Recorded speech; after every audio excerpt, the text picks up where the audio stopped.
Hello student, welcome to the accountancy guru. तो फिर हम लोग मिलते हैं एक नए वीडियो के साथ कॉस्ट अकाउंटिंग एमसीक्यू। ये जो एमसीक्यू है आप लोगों के लिए बहुत ही इम्पोर्टेंट होने वाला है। आप अगर टीजीटी पीजीटी के लिए तैयारी करते हैं या तो यूपीसीएल अकाउंट असिस्टेंट अकाउंटेंट के लिए तैयारी करते हैं या बीकॉम में है, उसके लिए कॉस्ट अकाउंटिंग जितनी एमसीक्यू बताई जा रही है बेहद इम्पोर्टेंट है। तो हम लोग स्टार्ट करते हैं सेकेंड चैप्टर जो है पार्ट 2 वीडियो है, elements and classification of cost. इससे रिलेटेड एमसीक्यू है। अगर आप लोग फर्स्ट वीडियो नहीं देखे हैं तो पहला वीडियो फर्स्ट वीडियो जाकर देखें, वहाँ पे बहुत सारे एमसीक्यू अपलोड हो चुके हैं। फिर इसके बाद इस वीडियो को देखें। तो यहाँ पे फर्स्ट है telephone expenses, fix cost, variable cost, semi variable, non of this. तो आप लोग जानते हैं टेलीफोन एक्सपेंसेज जो होता है कुछ लिमिट जो होता है वो क्या होता है, फिक्स होता है, और कुछ के बाद एक खर्चाएँ क्या होने लगती हैं, वेरिएबल होने लगती है। ठीक है, तो इसीलिए क्या बोला जाता है, ये सेमी वेरिएबल में आता है। ठीक है, उसके बाद फिर अगला नेक्स्ट एमसीक्यू है, which of the following is not factory overhead. कौन सा ऐसा खर्चा है जो फैक्ट्री ओवरहेड में नहीं आएगा।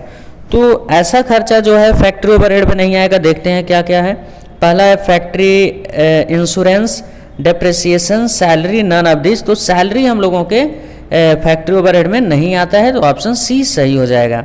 फिर नेक्स्ट क्वेश्चन को देखते हैं,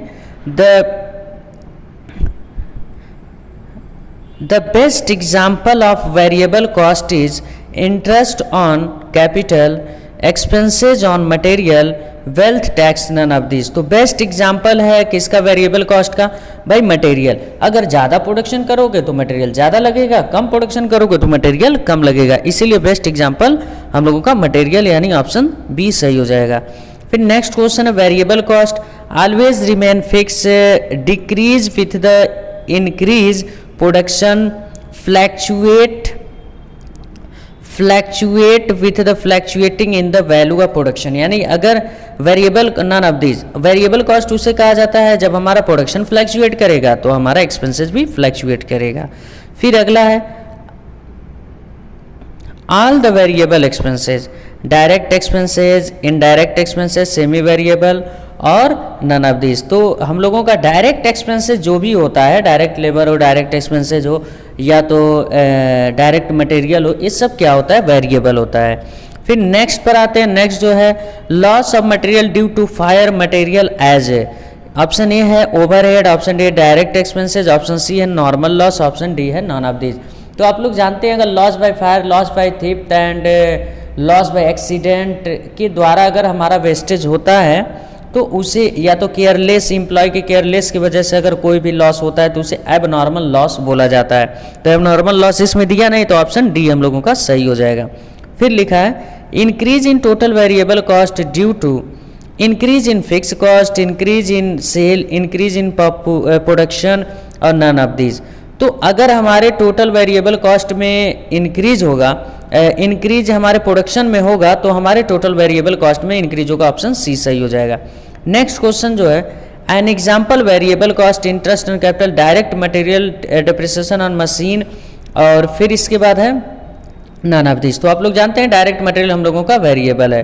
fix cost per unit increase when sale of production decrease, sale of production increase, none of this. आप लोग जानते हैं जब कभी भी हम लोगों का क्या होता है, प्रोडक्शन सेलिंग हम लोगों का डिक्रीज होता है तो पर यूनिट कॉस्ट हम लोगों का इंक्रीज हो जाता है। फिर next question, which of the following example of fix cost. इसमें दिया है direct material cost, chargeable expenses और salary and office manager, none of this. तो हम लोगों को ऑप्शन सी सही होगा। सैलरी और मैनेजर का, ऑफिस का मैनेजर जो सैलरी उसका क्या होता है, फिक्स होता है, वेरिएबल नहीं होता है। चार्जेबल का मतलब इनडायरेक्ट डायरेक्ट एक्सपेंसेज होता है, चीज़ें याद रखिएगा। अब which of the following variable cost are expenses. तो फर्स्ट लिखा है depreciation on machinery, interest on capital, direct expenses, rent and tax. आप लोग जानते हैं variable cost material direct expenses ही होता है। अगला है sum total of direct material, direct labour and direct expenses, prime cost, cost of production, work cost, total cost. यानी ऑप्शन सही, अगर तीनों को ऐड करते हैं तो प्राइम कॉस्ट आता है। अगर आप लोग जानते हैं, अगर हम लोग क्या करते हैं, मटेरियल को डायरेक्ट मटेरियल, डायरेक्ट लेबर, सारी चीज़ों को ऐड करते हैं तो डायरेक्ट एक्सपेंसेस, तो हम लोगों का क्या आ जाता है, प्राइम कॉस्ट। फिर इसके बाद नेक्स्ट क्वेश्चन पे आते हैं। लिखा है prime cost plus work cost is known as cost of production, work cost, total cost, none of these. तो यानी अगर कभी भी प्राइम कॉस्ट और वर्क कॉस्ट को ऐड करते हैं तो क्या आ जाता है, work overhead plus work cost है, वर्क ओवरहेड रहेगा बेटा। आप लोग ये चीज़ें ध्यान दीजिएगा। तो हम लोगों का ऑप्शन आ जाएगा वर्क कॉस्ट आ जाएगा, ऑप्शन सही हो जाएगा। ऑप्शन सी क्या है, B.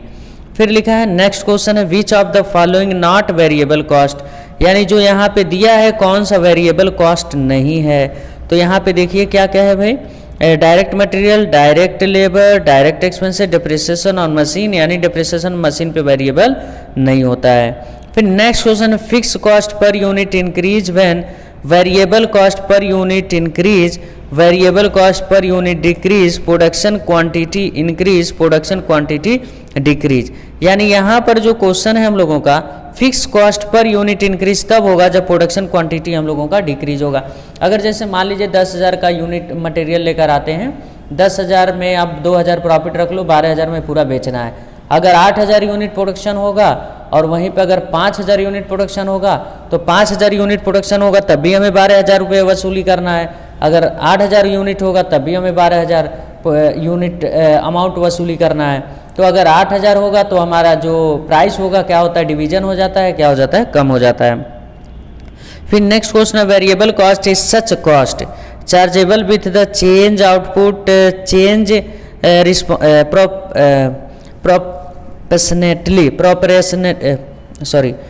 proportionate with the change output does not change with the change output remain unchanged, यानी proportionately हम लोगों का चेंज होता है। अगर जितना हमारा मैन्युफैक्चर जब इंक्रीज करेगा तो हम लोगों का कॉस्ट भी इंक्रीज करेगा, उसी को बोला जाता है वेरिएबल कॉस्ट।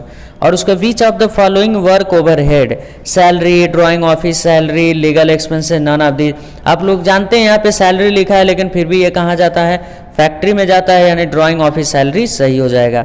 फिर नेक्स्ट क्वेश्चन है which of the following expenses group under selling overhead, showroom expenses, depreciation on building, general manager salary, godown expenses. तो हम लोगों का ऑप्शन ए सही हो जाएगा, यानी शोरूम एक्सपेंसेस।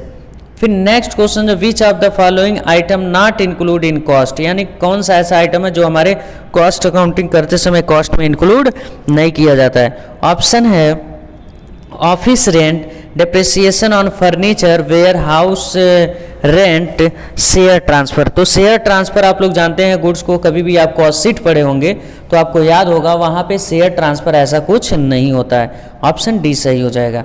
फिर नेक्स्ट है which of the following fix cost, repair of machinery ये वेरिएबल होता है, सैलरी टू हेल्पर ये भी वेरिएबल होता है, वर्कर सैलरी ये भी, सैलरी टू मैनेजर, मैनेजर का सैलरी क्या होता है, ये फिक्स होता है। अगर ऐसा नहीं होगा कि सेलिंग होगा तो ज़्यादा हो जाएगा, कम होगा तो कम हो जाएगा, उसका फिक्स होता है।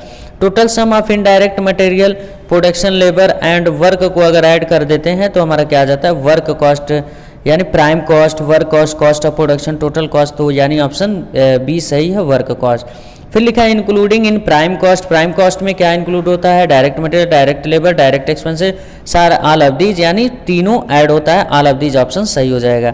फिर नेक्स्ट है including in selling price, selling price में क्या इंक्लूड होता है, prime cost, factory cost, cost of production, total cost, all of these, यानी सारी चीज़ ऐड होता है, ऑल ऑफ दीज हम लोगों का ऑप्शन ई सही हो जाएगा।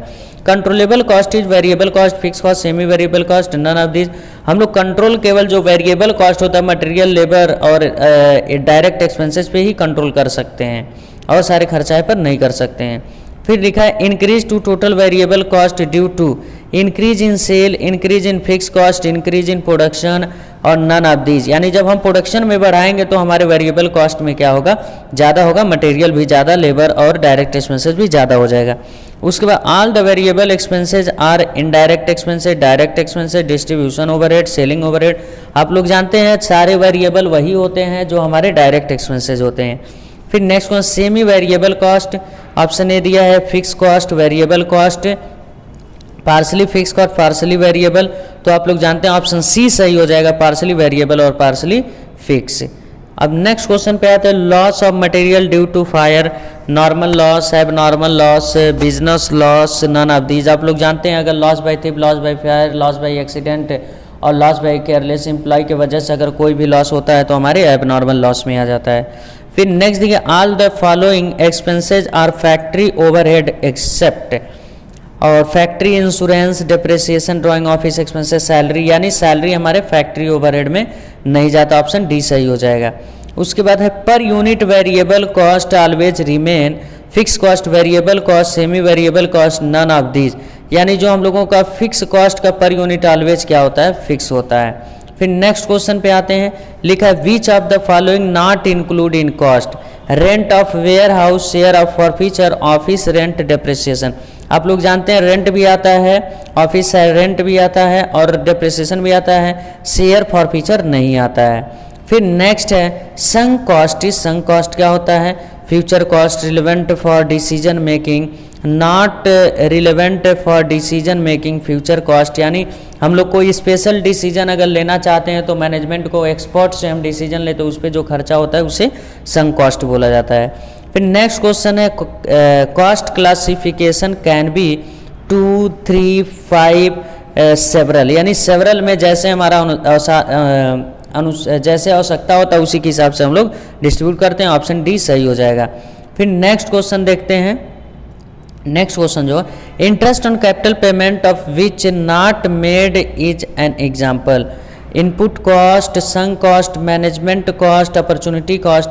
तो जैसे मान लो हमें कोई फैक्ट्री चला रहे हैं, फैक्ट्री में जितना हम जैसे अपने पास से पैसा लगाए हैं या तो अपना जो हम लेबर दे रहे हैं उसका जो हमारा मेहनताना जो होगा रेमुनरेशन होगा या तो जो कैपिटल लगा उस पर इंटरेस्ट मिलेगा, सबको क्या बोला जाता है, इनपुट कॉस्ट बोला है। हिस्टोरिकल कॉस्ट और क्या होता है, already expenses, management cost, interest on capital, none of this. Historical cost जो पहले हम खर्चा कर चुके हैं, जैसे ज़मीन हम 2015 में खरीदे थे और आज के समय में अगर पूछा जाए तो जो हिस्टोरिकल 2015 में जो पैसा हम भुगतान किए होंगे उसी को क्या बोला जाता है, हिस्टोरिकल कॉस्ट बोला जाता है। फिर नेक्स्ट क्वेश्चन पे आते हैं, एस्टिमेटेड कॉस्ट क्या होता है भाई, historical expenses, management cost, interest cost, pre determination cost. किसी भी चीज़ को प्रोडक्शन करने से पहले अगर पहले हम लोग कॉस्ट को डिटरमाइन कर लेते हैं तो प्री डिटर्मिनेशन कॉस्ट बोला जाता है, ऑप्शन डी सही हो जाएगा। अगर दिल्ली हम घूमने जाते हैं तो दिल्ली जाने से पहले हम लोग क्या करते हैं, अपने खर्चाए को डिटरमाइन कर लेते हैं, उसी को प्री डिटर्मिनेशन कॉस्ट बोला जाता है। फिर स्टैंडर्ड कॉस्ट आर क्या होता है, स्टैंडर्ड कॉस्ट में प्री डिटर्मिनेशन कॉस्ट होता है। प्री डिटर्मिनेशन कॉस्ट का मतलब ये हो गया पूरे कॉस्ट, यानी जितना भी हम लोग जैसे मटेरियल, लेबर, ओवरहेड होता है, पूरे कॉस्ट को हम लोग डिटरमाइन कर लेते हैं। फिर इसमें बी लिखा है pre determination element cost, interest on capital, factory overhead. तो यहाँ पे स्टैंडर्ड कॉस्ट जो होता है पर यूनिट का, जैसे एक एक यूनिट का हम लोग क्या करते हैं, कॉस्ट को डिटरमाइन कर, मटेरियल का डिटरमाइन कर लेंगे, लेबर का डिटरमाइन कर लेंगे, ओवरहेड का डिटरमाइन कर लेंगे, तो ऑप्शन बी हम लोगों का सही हो जाएगा। फिर नेक्स्ट क्वेश्चन जो है marginal cost are variable cost, historical cost, predetermine cost और उसके बाद नन ऑफ दिस, तो हम लोगों का ऑप्शन ए सही हो जाएगा, वेरिएबल एक्सपेंसेस।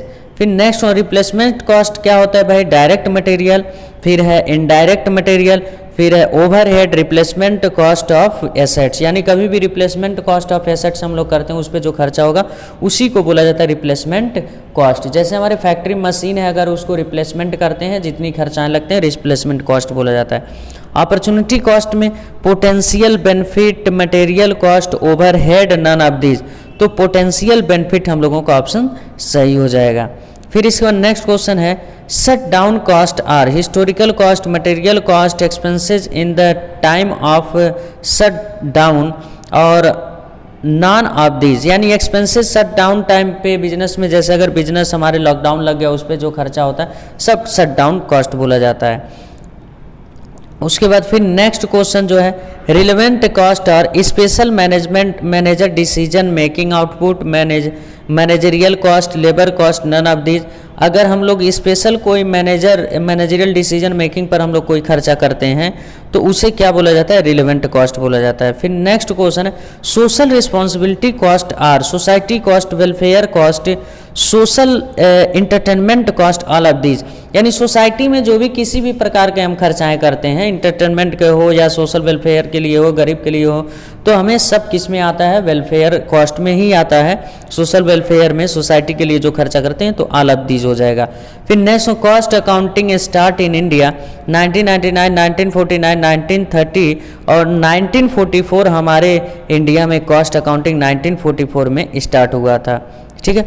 अप्रोप्रिएट डिग्री पर for cost accountant, cost accountant के लिए अप्रोप्रिएट डिग्री क्या होता है, CA, CS, ICWA, none of this, तो ICWA हमारे लिए अप्रोप्रिएट डिग्री होता है। फिर next question, need of cost accounting, ascertainment of cost of production और material control, ascertaining of profit and loss, all of this, तो यानी सारी चीज़ें नीड हमारे कॉस्ट अकाउंटिंग की ये सब बताता है, यानी ऑल ऑफ दिस सही हो जाएगा।